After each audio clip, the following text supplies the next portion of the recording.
유식하지 않고 무식하다는 결과가 되겠죠. 이러한 신앙이 되면은 잘 알지도 못하면서 잘 믿는 것을 우리는 결국은 맹신이라고 말을 하죠.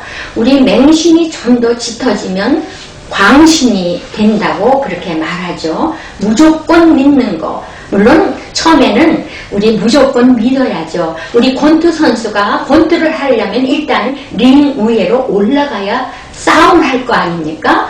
링 밖에서는 싸움이 이루어지지 않죠. 그렇듯이 우리는 예수님을 먼저 아는 것도 중요합니다. 그렇지만 예수님을 정말 알으려면 어떻게 해야 되는가를 그 현 주소를 정확히 파헤쳐서 그 예수님으로 가는 그 주소, 길을 정확히 알아야 된다는 것입니다. 자, 우리가 에베소서의 4장에 보면 이런 말이 있죠. 우리가 다 하나님의 아들을 믿는 것과 아는 일에 하나가 되어서 온전한 사람을 이룰 때까지 그리스도의 장성한 분량에 충만한 때까지 이르러라, 이렇게 하는 그런 말씀이 있습니다. 이렇게 온전한 지식은 온전한 믿음에 이른다는 말이 되겠습니다. 우리 예수님에 대해서 또 천사, 예수님 그 세계에서 부리는 종들의 그 천사들의 세계에서 대해서 많이 알게 되면 우리 천국에 대한 소망이 생기게 될 것입니다.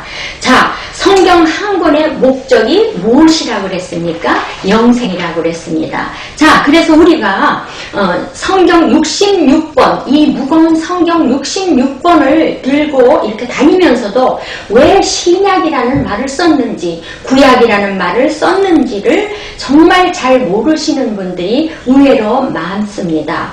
우리 주변에 성경을 많이 안다고 자부하는 그런 사람들이 이렇게 이런 것을 신약이 무엇입니까? 구약이 무엇입니까? 라고 이렇게 물으면 막상 대답을 못하죠. 물론 또 너무 광범위하겠죠. 하지만 그것을 우리가 말씀으로 온전하게, 그래서 온전하게 하나님을 아는 일과 그런 것이 온전하게 하나가 될 때는 그것을 어느 모양대로 간에 말을 할 수가 있게 됩니다. 히브리서 그 8장에도 보면 새 언약이라 말씀하셨음에 첫 것은 낡아지게 하는 것이니 낡아지고 쇠하는 것은 없어져 가는 것이니라. 여기에 말씀하실 때 새 언약이라는 말과 첫 것, 나름대로 다시 이 말씀을 기억하신다면 새 언약이라는 단어와 첫 것이라는 단어에 이렇게 동그라미를 하면 참 좋겠습니다. 자, 그리고 히브리서 9장 15절에 보면요, 이런 말씀이 있어요. 이로 인하여 새 언약의 중보이니 이는 첫 언약 때에 범한 죄를 속하려고 죽으사 부르심을 입은 자로 하여금 영원한 기업의 약속을 얻게 하심이니라. 이렇게 말씀하고 계십니다. 여기에 예수님을 새 언약의 중보시라고 그럽니다. 그리고 첫 언약이라고 합니다. 자, 우리가 신약 구약을 얘기할 때 제가 이제 좀 결론적으로 좀 얘기를 하죠. 구약은 사실 그림자로 생각을 한다면, 그림자라고 본다면 신약은 그 그림자에 대한 어떤 실상을 말할 수 있겠습니다. 또 구약이 또한 원인적인 거라면 그것의 결과가 신약입니다. 자, 그렇게 보시면 되겠습니다. 그러니 예언이 없으면 성취가 없겠습니다.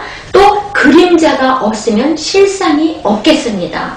자, 우리 어떻게 그림자가 없는데 실상이 있겠습니까? 원인이 없는 결과는 있을 수가 없죠. 그래서 신약과 구약의 관계는 어느 한 개도 빼놓을 수 없는 그런 관계라는 것입니다. 제가 그 전에 그 채널 18에서도 방송을 한 적이 있습니다. 모 교수 어느 분께서 그 구약 폐기론을 하셨죠. 그 구약 폐기론을 했을 때 저는 너무 많은 충격을 받았습니다.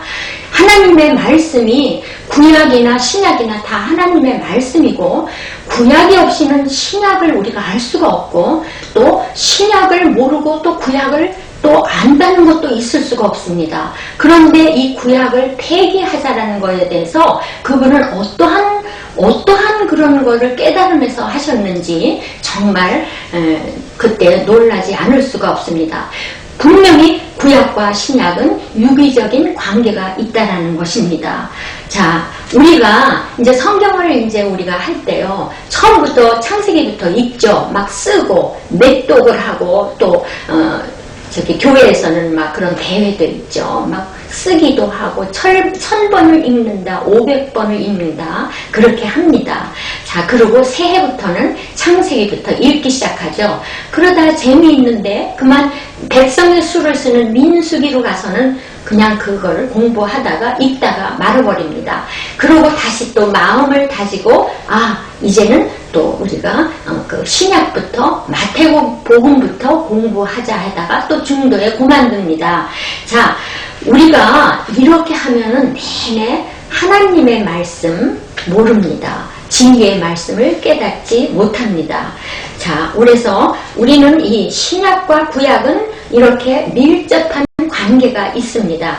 창세기 1장을 읽었다라면 그 창세기는 하나의 예언적인 것이요, 또 그것이 하나의 그림자적인 것이라면, 그것이 하나의 원인적인 것이라면, 또 창세기 1장의 성취적인 모습, 또 실상적인 모습, 또 결과적인 모습을 대조해서 읽을 줄을 알아야 된다는 것입니다. 자, 여러분, 사람의 인체를 다 각각 해부해서 따로따로 생각한다면 그건 사람이 아니겠죠. 그리고 성경 66권을 다 유기적인 관계인데 따로따로 그것을 이렇게 잘라갖고 따로 공부한다면, 그거를 관계성을 알지 못한다면 그 성경의 하나님의 말씀을 끝내는 깨닫지 못하게 된다는 것입니다. 자, 그러면 어떻게 하느냐? 참 그것이 우리의 어려운 숙제죠. 자, 우리가 목사님의 설교나 또 우리가 또 묵상을 할 때 창세기를 설명한다면 그 창세기만 가지고 만약 설교를 한다면 반쪽짜리 설교요. 또 우리가 창세기만 가지고 묵상을 한다면 반쪽의 묵상만 한다는 것입니다. 그 창세기의 부분이 메시아에 대한, 또한 하나님에 대한 어떤 예언적인 어떤 그런 부분을 설명했다면, 또 그 창세기가 신약에 나타날 어떤 실상적인 그림자 부분을 나타냈다면, 또 그 신약에 나타낼 결과적인 모습을 원인적인 모습으로 나타낼 그런 창세기를 보았다면, 그것이 어디서 어떻게 결과적인 모습으로 신약에 나타났는지를 분명히 우리가 깨달아야 될 것입니다. 자, 구체적으로 한번 우리가 예를 들어볼까요? 우리 아브라함, 이삭 이야기를 한번 보죠. 우리가 보통 이것을 이제 뭐 설교를 듣거나 우리가 말씀을 이제 또 전할 때 얘기를 해주며, 보십시오. 이렇게 순종을 하니 이런 믿음의 아버지가 아닙니까? 이렇게 순종할 때 우리는 모든 것을 깨닫고 모든 것을 하나님께서 주십니다. 이렇게 말씀을 하죠. 자, 어떻게 해요? 이삭을 바치려고 할 때 이삭이 도망을 갈 수 있는데, 만약에 죽기까지 거기서 순종을 하니까 우리도 그렇게 합시다. 우리가 그렇게 얘기를 하죠. 자, 이런 식으로 설교하고 아멘 하면 끝나는 것입니다. 이것이 바로 반쪽의 설교요, 반쪽의 묵상이요, 반쪽의 전도라는 것입니다. 이것은 단지 이들이 그 역사, 가정사에 어쩌고 어찌했다라는 그런 말하려고 하는 것이 아니라 먼 훗날에 있을 어떤 예언적인 것을 표현한 것입니다. 쉽게 이야기해서, 자, 우리 로마서 9장에 가보면 아브라함의 자손이라 해서 다 어떻게 해요? 믿음의 자식이 아니라고 했습니다. 그리고 이스마엘과 이삭을 비교하면서 갈라디아서 4장에서는 이스마엘은 육체로 난 자고 이삭은 약속으로 난 자라고 말했습니다. 이삭을 모리아산에서 하나님께 제물을 드리려고 한 그 사건은 먼 훗날에 예수님의 십자가를 지실 그런 일들을 하나의 예언적인 것으로 바로 그런 기법으로 표현했다는 것입니다. 우리가 그냥 평범한 가정사 얘기가 아닌 거죠.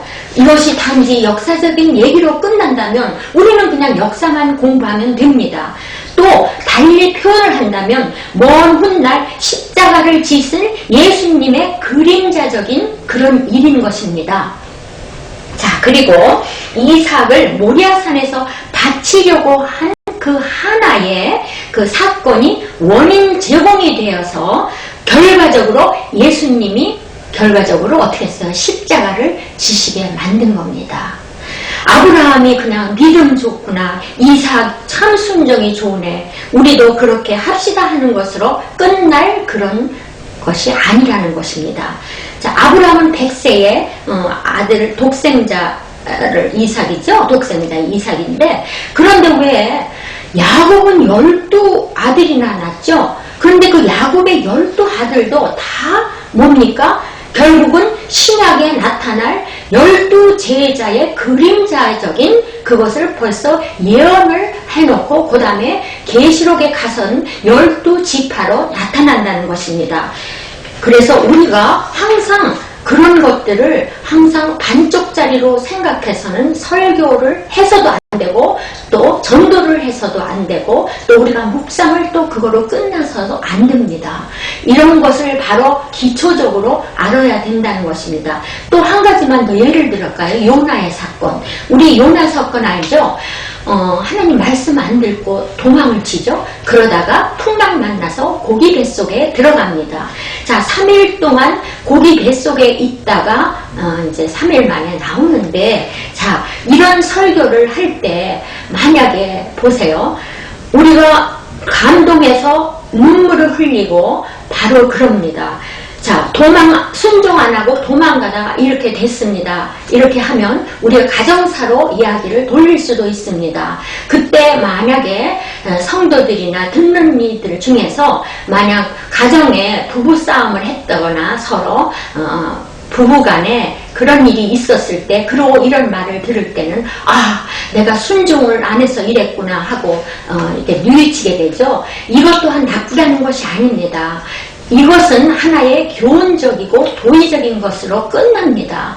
이것을 바로 말하려고 하는 것뿐만 아니라 이기 전에 더 이면적인 앞으로 십자가를 지시고 돌아가시고 난 다음 3일 만에 부활하실 예수님의 그런 모습을 벌써 예언해 놓으셨다는 겁니다. 자, 그래서 여기 예수님이 오죽하면 많은 이들이 한테 말씀을 전하실 때 오죽 답답하시면 그렇지 않았습니까? 요나의 표적뿐, 너희들한테는 요나의 표적만이 보여줄 것이 없다. 그런데 이렇게 이 사람들아, 왜 나의 이런 뜻을 모르고 너는 그래도 나를 십자가에 매달려고 나를 죽이려 하는구나 하고 이렇게 아주 한탄스럽게 얘기를 하시죠. 내가 메시아로 하나님의 사명을 받아서 이 땅에 와서 사명을 다 하기 위해서 병자도 고치고 또 천국으로 가게 하려고 가르쳐 주는데도 내가 메시아인 것을 다 보여줬는데도 이렇게 했는데도 나를 죽이려고 하는구나. 그러니 나는 이 요나의 표적뿐이 보여줄 것이 없다. 이것은 말이죠, 얼마나 무서운 말인지 모릅니다. 이 말은 즉 이겁니다. 너희들은 100번 죽었다가 깨어나도 부활은 없다. 그렇게 너희들이 이런 진리의 말씀에 대한 걸 배도를 한다면 그럴 수밖에 없다라는 말입니다. 즉 요나 이야기에는 예수님의 부활하실 일을 그림자적으로 보인 것입니다. 단지 고기 뱃속으로 들어간 거요? 아닙니다. 그걸 바로 다음에 오실 십자가를 지시고 부활하실 것을 대비하실 그림자적으로 숨겨놓은 것입니다. 자, 그러고 그렇기 때문에 우리는 이 성경에 구약과 신약은 하나의 동전의 양면과 같은 것입니다. 동전의 우리 양면과 같습니다. 다 반대로 신약을 본문으로